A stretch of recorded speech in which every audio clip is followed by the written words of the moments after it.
If you're relying on placements to change your life, this is going to be the video that you might not want to hear, but you need to hear. In this video, I'm going to be breaking down the 4 main myths on why relying on placements is keeping you stuck and broke as a music producer. Let's get into it.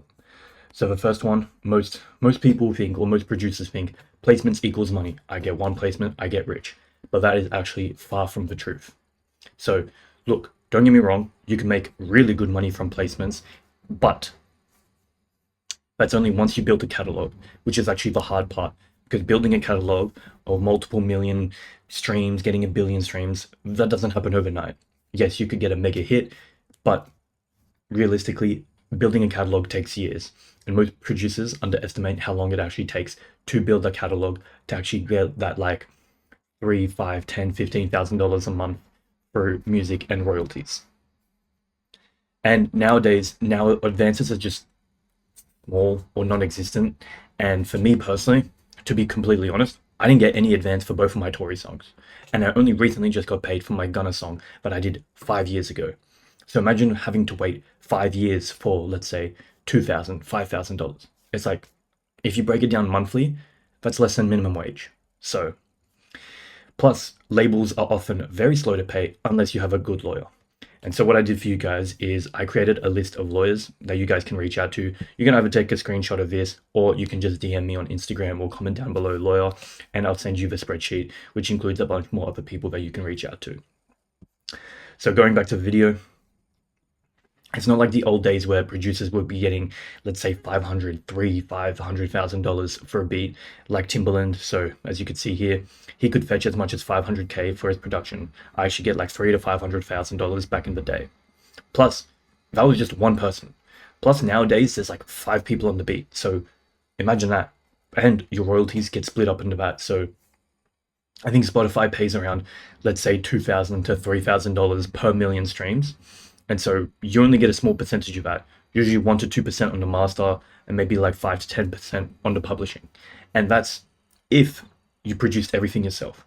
If you have 5 people, that 1 to 2% gets split up by 5, and that 5 to 10% gets split up by 5.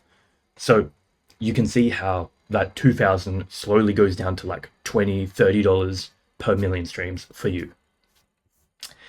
And the other big thing that kills producers is inconsistency. Some months you can make money, you can land placements X, Y, and Z, but other months, nothing. It's dry. And so therefore it's super hard to budget and plan the rest of your life. If one month you're making 5,000, next month is 0, next month is 7,000, next month is 2,000, it's really hard to plan and budget. Now we move on to the next myth, that placements will change your life. And yes and no. Placements can change your life, but they also not as pedestalized as most producers think. So placements can open doors for you, will give you that social proof, and people will start replying to you and start opening your DMs. But the industry moves so fast that people forget and move on the next day. You could have a song with Drake, Travis Scott, Playboi Carti, X, Y, and Z, and then yeah, you'll be up for that week, for that month, but then the next album comes, oh, you're just another producer with a Carti placement, whatever. And then you just go back to the regular self that you were before, maybe with a couple other connections. So yes, placements can help, but they open doors, but you just go back to the same person who you were just before. But the smartest producers I know, they capitalize on the moment. So let's say you get a song with Drake. You want to create content around it, breaking down the sample, how I got it, X, Y, and Z. Or you can drop a kit. So let's say you did the drums for SD Kid, for example, or Fake Mink or Drake.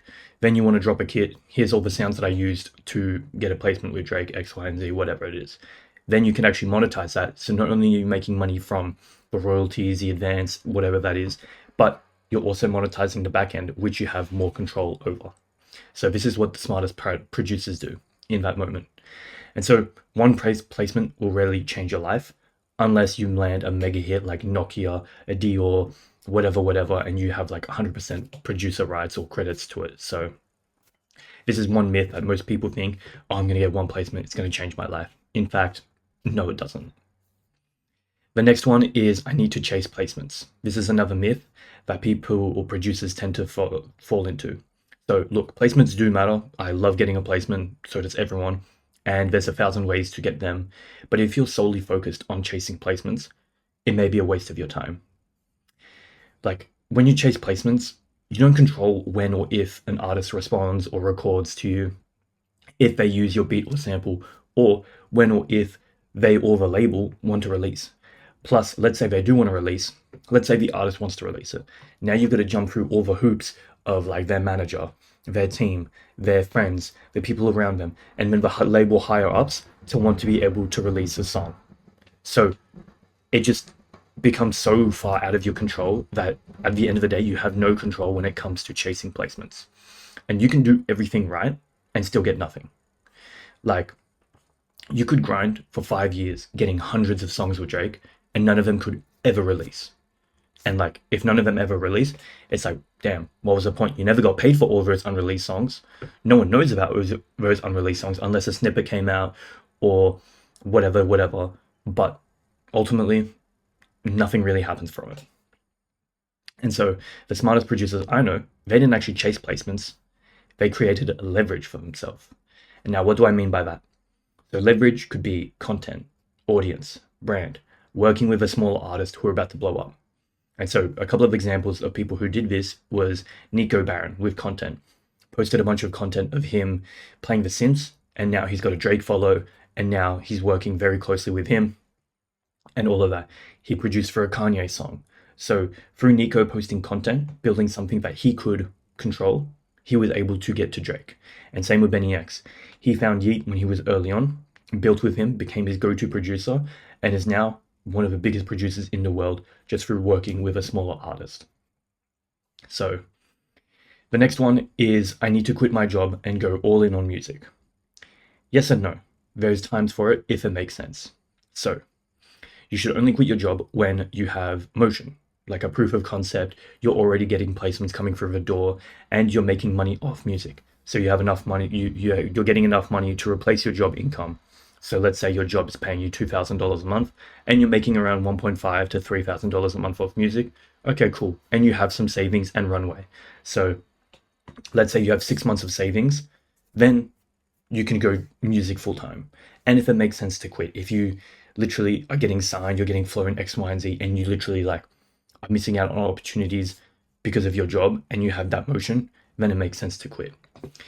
When it doesn't make sense to quit, when you have little to no motion, let's say you're just starting out, you're still learning, you don't have any motion, nothing really going on, you have no money saved, you have no proof of concept, you're not getting placements or anything, this is a bad time to quit. Because you think, oh, blah, blah, blah, blah, blah, I need to go full time. When in fact, no. And so why you should quit, you should keep your job. Consistent income allows you to reinvest into yourself. You're able to take risks, take travel, and say no to bad opportunities. Like for example, going back to the bad opportunities part, when I was doing music full time back at home in Australia, like a couple years ago, I was just taking every opportunity I could, every engineering session I could, because it was money. And I hated some of those sessions. They were the biggest drag. But now, having money outside of music, I don't need to do any engineering sessions. I don't need to do anything that I don't want to do. If, say, you mix a song and you hate mixing, you don't need to mix anymore. You can do what you want. So this is why having a job or having money outside of music allows you to say no to bad opportunities. And so another thing that I learned the hard way is unlimited time kills focus. So like when you have like a 9 to 5 or a job, that means you only have a certain amount of hours to focus and put in on music. Therefore, let's say you do work of 9 to 5 and you work from, let's say 6 to 9 on music, that's 3 hours. You're going to really lock in on those 3 hours rather than procrastinate because you have 24 hours to make music. The biggest thing that I found is when you have unlimited time, you procrastinate, you get up in the morning, you don't set an alarm, you're like, oh, I can get to it in 2 hours, and you start binging on YouTube for 2 hours or like whatever, and then you're like, damn, I just sat on the toilet for like forever. So unless you have a strict calendar schedule that you follow rigorously, then having all the time in the world can actually be a detriment to you. Like Elon Musk says, if you give yourself 30 days to clean your home, it will take you 30 days. But if you give yourself 3 hours, then it'll take you 3 hours. The same applies to your goals, ambition, and potential. So going back to what I said before, if you know you have a 9 to 5 and then you work on music 6 to 9, you are going to make sure within that 6 to 9, you are the most productive person possible.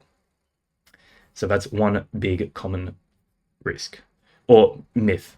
And so the risk of quitting too early is stress. Where is the money going to come from? X, Y, and Z. Burnt out.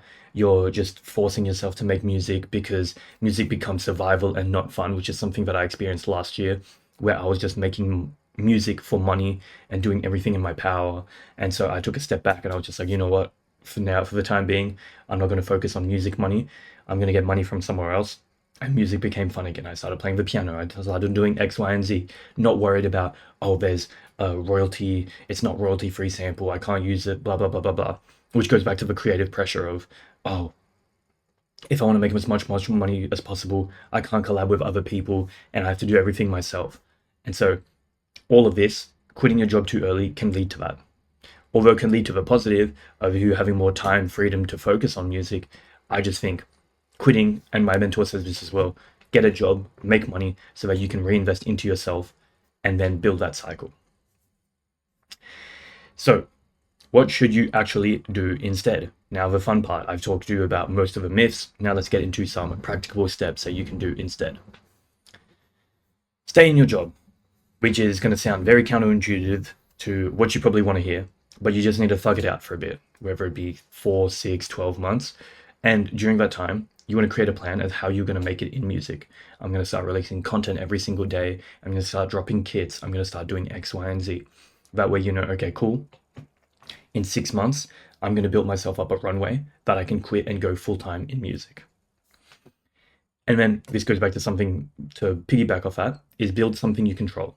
So by posting content, building your brand, working with smaller artists who you actually have reach to and working with them directly rather than sending it to Drake's right-hand man's dog owner's cousin, where at that point it's not even a thing.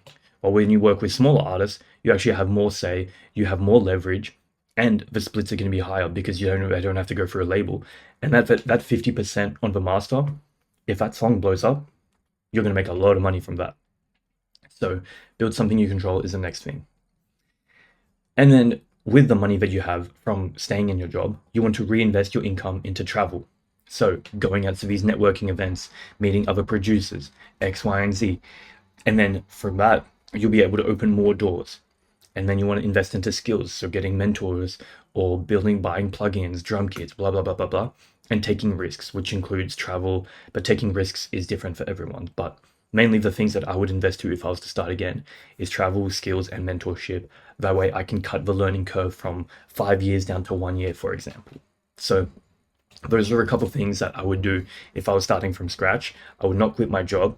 I would reinvest my income to travel, skills, mentorship. But if you guys are interested in how I generated over $600,000 as a music producer, I've got a video here, super quick video, 5 minutes that you can watch. I'll drop it in the description below. I feel like it's going to be super useful for a bunch of you. So if you have any questions, feel free to hit me in the DMs, comment the word lawyer, and I'll send you that free PDF. I'll talk to you soon. Peace.